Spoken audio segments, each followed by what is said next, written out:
two, and we had two.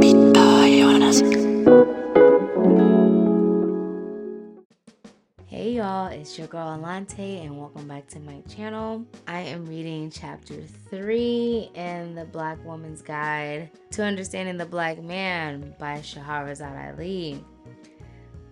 Alright, chapter 3 is appearance. While it is both obvious and accurate to acknowledge that the black man is a fine physical specimen of the masculine gender, it is a good idea to study other categories of his appearance, such as his wardrobe, his jewelry, his hairstyles, and his external expression of himself. These factors help him determine how he feels about himself, are examples of how he views himself, and contain innuendos regarding what message he is trying to convey to onlookers. While it can be proven that he has faltered on many of his responsibilities adjacent to his home and related areas, and while it is visibly apparent that he has compromised on his needs and has been systematically thwarted by others, there is one part of him that he remains in charge of. That part is his appearance. He has throughout history attempted to dress as together and finely as possible. You can tell this is written back in the day, because men now, it's like hit or miss. Finally as possible. That's argument. But that's men and women, I feel. Like, not even just the men. Like, as finally as possible has gone out the window. To start with, the marketeers and advertising firms have tricked him into being incredibly misled on the value of fashion. If he can afford to, and if it is at all possible, he will wear the best of available garments. Many of them wear the very best shoes that the white shoemakers can design. They may range in price from $75 to $500, depending on the designer name attached to them, the type of leather used, and the level of comfort. Shoes used to be a very necessary component of the black man's wardrobe. They were something he took pride in and a necessity. As he has become more leisure-oriented, he has relaxed his shoe requirements. When the shoe industry noted this kind of trend, they quickly responded and provided footwear to reflect the mood of a less uptight male. The growing popularity of black men as basketball greats and other public sports figures from whom many black men and black boys derive special pleasure from watching and see as heroic, gave the shoe industry an inroad to gaining their attention. So what started out as being called gym shoes are now almost strictly referred to as sneakers, running, or tennis shoes. Thus arrived the acceptance of regular day-to-day wearing of gym shoes. I wear gym shoes every day, gym sweats, gym hoodies. Like, I look like a walking gym. In a societal climate where relaxation has become the major goal, sneakers appear to be the natural foot covering for this transformation. The manufacturers assigned certain catchy brand name titles to them, then developed contemporary fast-track commercials to advertise them, then dropped a blockbuster whammy of an idea and started labeling the sneakers after names of basketball superstars whom black males admired. That's all there was to it. This kind of marketing launched the now multi-billion-dollar industry of sneaker sales.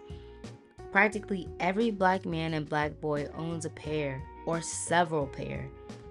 The younger black males, competitive in spirit, make it a fashion no-no to wear non-brand name sneakers or to continue to wear them after they become old or worn or soiled. This makes it psychologically necessary not only to wear expensive designer sneakers, but to purchase them frequently so that they always look new. Preferably, one would have several pair to match different outfits. Analyzing the sneaker craze on another level, the original design and purpose of sneakers was for exercise, playing sports, and to ease standing or walking long distances. When the black man took to wearing sneakers all day, every day, all week, throughout all seasons, it placed him in a position to always be ready to play or exhibit informal, overly playful behavior. Keeping a black man in sneakers ensures that on a moment's notice, he will be willing to play around or jump or run immaturely. They are a sure sign of recreation. A man who wears hard bottom shoes is less apt to break into a prance or dance a jig.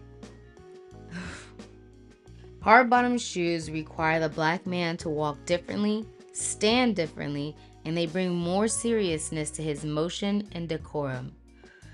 You know, I mean, that is true, right? My stepdad used to wear like suits, ties. He always had a tie that he actually tied, and suits and hard bottom shoes every time he went to work. Like, that's what I saw as a male example, really getting ready for work. He was always dressed very nicely, very well put together. My mom got him tailored suits, like, so he was like tailored down. So you do walk different, stand different when you're wearing more formal clothes, more business like clothes. I said to myself that I should start going to work dressed like how I used to go to work, like more business casual, I guess, because now I'm like in hoodies, jeans, sneakers. Like, that is my regular go-to. But you do have a more sense of pride when you're wearing other things. So I agree with that. This is why professional businessmen are required to wear standard hard bottom shoes. They are a must requirement in all genuine business, social, or religious affairs among civilized, well-bred adults. The black man needs to take off the sneakers and go back to wearing hard bottom shoes. He also needs to give up wearing shorts and running suits in public and go back to donning slacks or regular pants, preferably with a belt. The same goes for the now fashionable slogan t-shirts. Adult black men should set an example of serious, manly attire. Sneakers have single-handedly reduced almost the entire black male population to behaving like youngsters. If worn, they should be used exclusively for recreational activities and then taken off. Wearing hard-bottom shoes is another way to separate the men from the boys. Currently, practically all of them look like boys. Yet if anyone refers to him as a boy, he claims it is the worst insult imaginable. If he establishes a boy's identity for himself, then he should not mind being recognized as one. The black man is in a unique position because he has fewer outlets to express his frustrations in than his woman. He can't very well complain of menstrual cramps once a month or get excused for his off-time erratic behavior by blaming it on PMS. He has to handle it 24/7, 52 per year. One of the arenas he has to use for self-expression of his feeling, his mood, his superiority, or rebellion is his physical appearance. Yeah, that is tough for men. Like, yeah, that is tough for men. His self-perception began in his closet. He chose his outer garment body coverings as a tool to portray his self-image. Image is the root word for imagination, most manifested by symbols or signs that project a certain idea or impression. Image is a voiceless message, and many of the image messages black men project are visible proof of his scattered ideas and confusing thoughts. Sheesh. Deeply rooted in his psyche is his pre-American history of being ornate. His being an ornamentalist has made him somewhat of a spectacle in many circles. He delights in receiving special attention for assembling a conglomeration of pieces that attract stares or admiration from unknown bystanders. He wants to project an image of him that denotes his Baroque expert taste and ability to organize a look of exceptional good taste on wardrobe selection. His use of symbols has thrived throughout his existence. As he lost contact with more and more attachment to his past, he came to rely almost exclusively on outside means to convey his identity. They do believe that clothes indeed create power. No price is too high, no risk is too great, and no mountain is high enough to keep him from getting and wearing a unique piece of clothing. It also got him extra notice from women who admire such garnishness. In all mammals, the males who are the most fancifully plumed or uniquely endowed receive the most attention from the female population. The black man is a natural show-off, and he does it very well, naturally. Those black men who are not artificially competitive tend to place less importance on the outer appearance. Clothes are just to cover the body to them, and they are more embroiled with internal issues. Of course, some of them cannot afford to dress as finely as they would prefer. However, even among that unaffected group, there are certain rules that must be followed to ensure basic measure of acceptance from the black public. These rules, which no one knows how they originated or who made them up, consist of standards such as 1.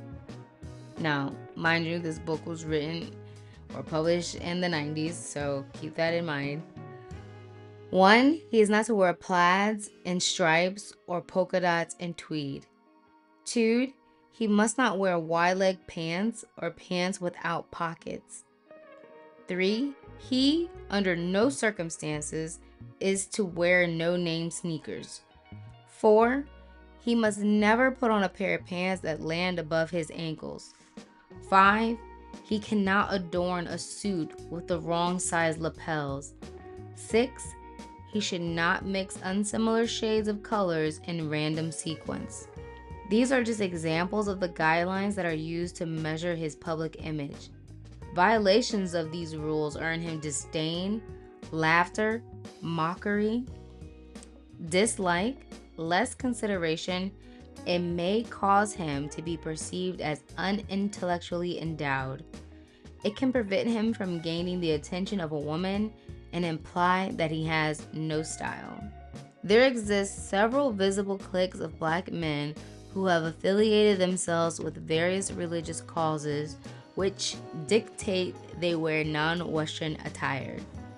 The American climate is not really conducive to wearing African-styled clothing year-round. This presents somewhat of a problem which has not been solved by black men who wear these types of clothing. Their desire is to reflect their honorable efforts to dress like their ancestors and to identify with them by wearing a symbol of their ancient attire. Their outfits are also to project an idea of their black consciousness and refusal to wear Western-style clothing. Their sparse numbers make them a spectacle, and it is falsely assumed that if a black man is wearing a complete outfit of African or Eastern clothes, that he is culturally aware. It is a costume of escape. Many of them wear those outfits to get special attention or just to rebel against the popular norm or to make dressing simpler and more predictable. Some of them are clean and others are shabby looking or soiled. Ornate by nature, black men also like flashy, oversized, attention-attracting jewelry if they can attain or afford it. Big rings, long neck chains, thick, linked, or bands.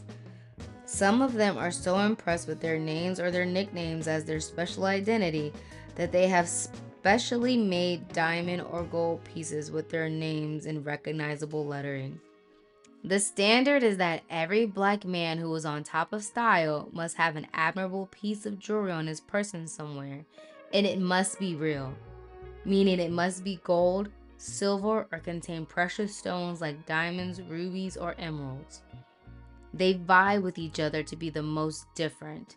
They make it a point to not want to own anything similar or just like each other. The younger black males often do the opposite. They make their alikeness in dress a kind of requirement for acceptance of each other. They perceive their alikeness in wardrobe to signify their unity of ideas about what is decent or all that. Their search for an identity or identifying symbols is a desperate, pitiful one, just like their fathers. Sheesh. The black man's hair has also been an accessory to try to establish his identity. A haircut is very important. The most consistent haircut, and the one perceivably accepted in the majority of circles he frequents, is the closely shaven one with low sides and a small amount on top, with possibly a part on either side of his head. This is the conservative choice. However, they have experimented with many other styles like the process, achieved by a lye-based chemical which straightens their hair and is indented in rows with designs to simulate waves, possibly a few curls in a pompadour top or just slicked back. They abandoned this one, mostly worn by entertainers, because it was too hard to maintain. They also adopted the Afro style, consisting of a wide puffed out circle of hair shaped like a globe. They agreed to voluntarily no longer try to chemically force their hair into looking similar to the straight or fluffy look of white males. Variation of the afro have survived through the years and are still somewhat acceptable as long as it is not too prominent in length. Black men wear braids or dreadlocks too. The box hairstyle, created by more youthful black males, popped up a few years ago, conceivably attached to boredom and an attempt to be different. It started out short, got higher and higher, and eventually started to look like a tall crown of sorts, with the hair cut very close on the sides of the head. This no doubt gives many of them a subtle sense of royalty of wearing a crown of sorts. Then came many variations of this cut, different slants, angles, and curves. Even adult black men commenced to get several parts neatly carved into their hair. Others attach so much meaning to having a head of hair that they wear wigs on top of a bald spot. Or, even more modernly, they get hair weaves. While women can get away with fooling bystanders about the length or texture of her hair, a man cannot. Although, Steve Harvey had us fooled for years, okay? This is clearly before the Steve Harvey show. Before they got real good with the man units, because I was so fooled. Every black man who wears a hair piece or has a hair weave is spotted immediately. Some wear them like an extra hat because their presence, recognizable or not, uplifts their confidence and makes them feel equal. They spend a great deal of money and time selecting expensive smelling aftershave lotions and talcums. Talcums. Their wardrobe standards require they wear a name brand fragrance. Whatever the popular or expensive brand is the one they seek out to splash themselves with. Some of them wear more Eastern fragrances found in body oils. They use many cosmetics attached to shaving. They also use the cut of their mustaches to project their individual images. I told my mom if I could grow a mustache, if I was a man, first of all, I don't want to grow a mustache as a woman. If I was a man and I could grow a mustache, I think I'd do the little handlebar joint.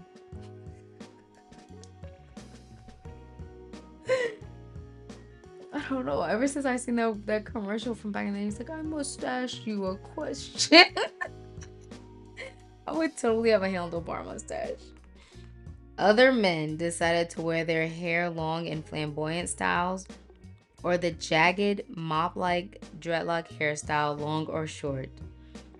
All of these looks are an attempt to make a statement that expresses their position either about their blackness or sophistication. It has not worked. Sheesh. They have established certain looks and behaviors to designate themselves as having ideas and a culture of their own.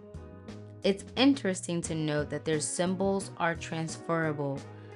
If a white male shows up in their circle who has studied how to look, talk, walk, and dress black, he is apt to be accepted into the group based on his identification with the symbols the black man has established as qualifiers for inclusion.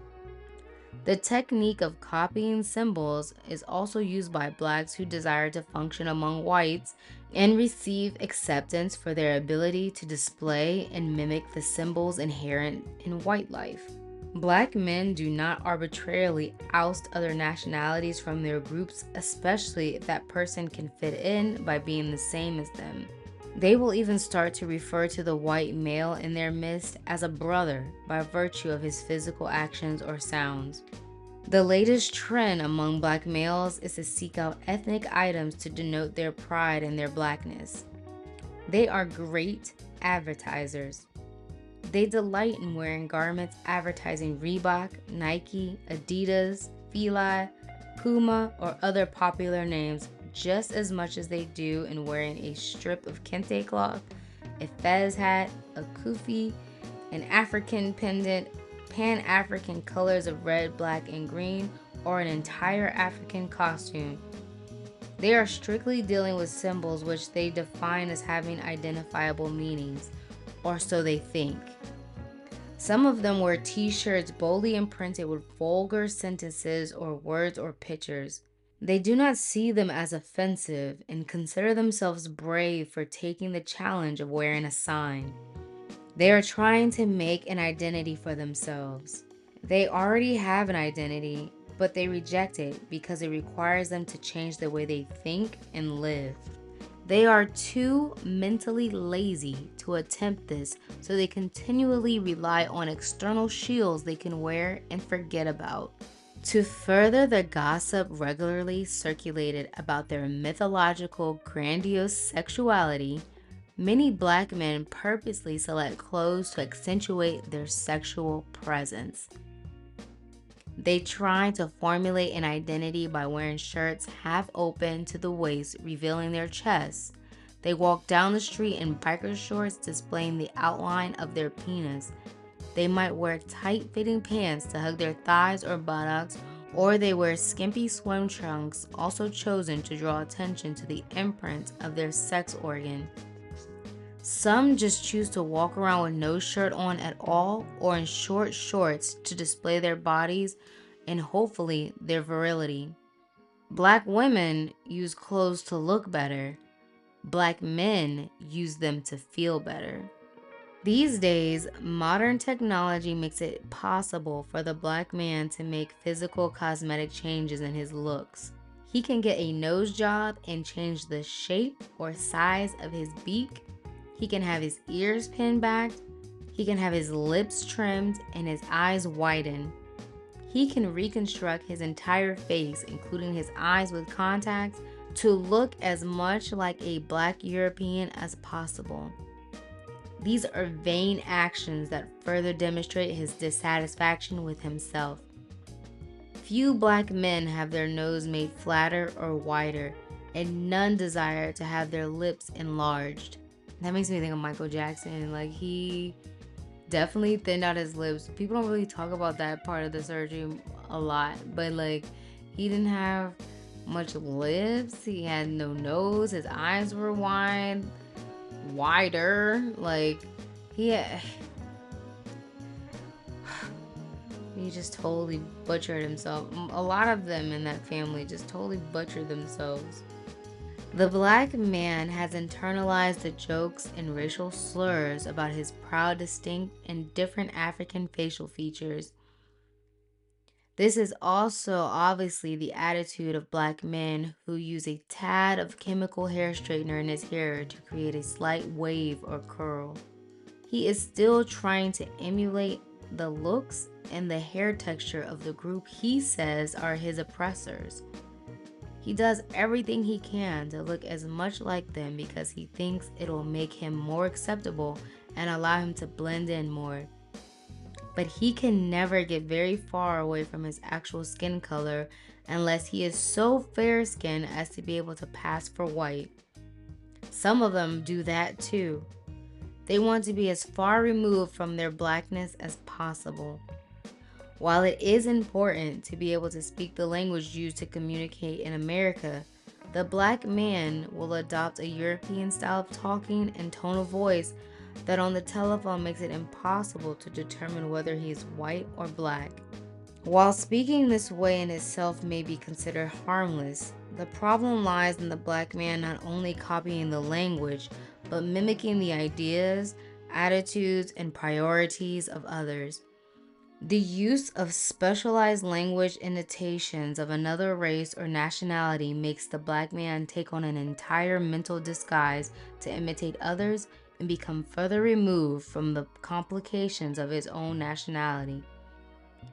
They use the language as a defense mechanism to deny their identity and absorb other ones.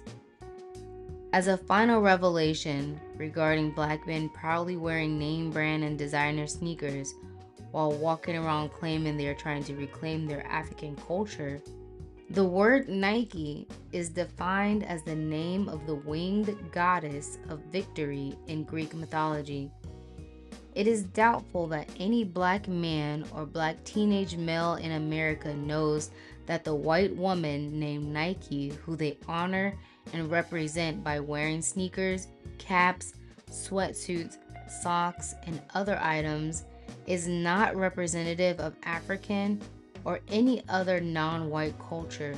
Much of what the black man says, wears, does, or supports is in direct contradiction to his verbal expressions of being a true black man or his attempts to reconnect to his pre-slavery legacy.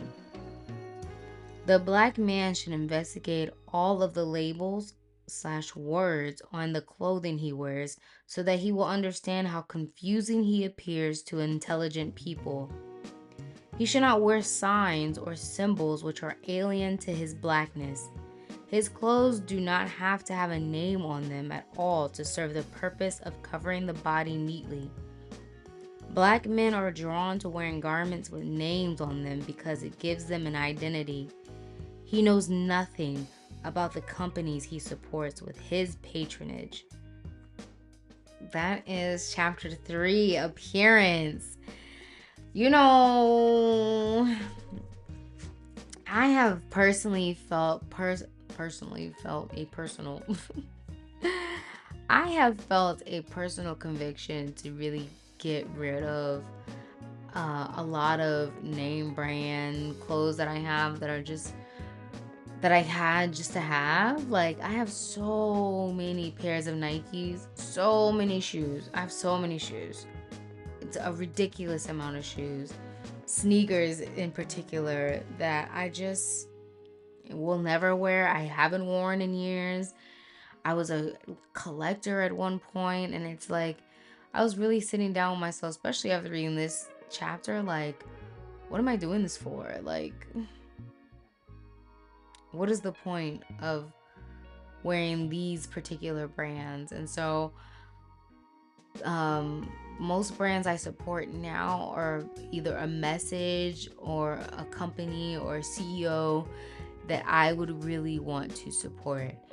And I feel like I want to do that with the majority of my clothes. And I also agree with her about when you look like you're constantly at play, like maybe everybody is not perceiving you that way nowadays. Maybe it was like that back in the 90s. But nowadays, I don't think everybody's like, oh, you just trying to be on playtime. But at the same time, there is something that comes with putting more effort and more consideration into your appearance. So I might be working on that as well too. Switch it up. I've been in nothing but hoodies and jeans for years. So my coworkers are probably gonna be like, what in the world? But when I worked for a bank, I was dressed to the nines every day. Did my whole face, did my makeup, my hair, everything. So what a far cry I am from that. But anyway, let me know what you guys think about this chapter. Is she spot on? Is she way off? You feel in the middle about it? Like, what do you think? The next chapter is communications. She's got this little tidbit here. Questions for everybody. Do you lie most of the time? Do you know why you lie? Can you talk without cursing? Do you curse in front of elders? Do you curse in front of your children? Do you consider yourself intelligent? Why? And that's coming before a chapter on communication. So, shoot, ask yourself those questions and we'll dive into the next chapter in the next video. Thanks for watching. Okay, bye.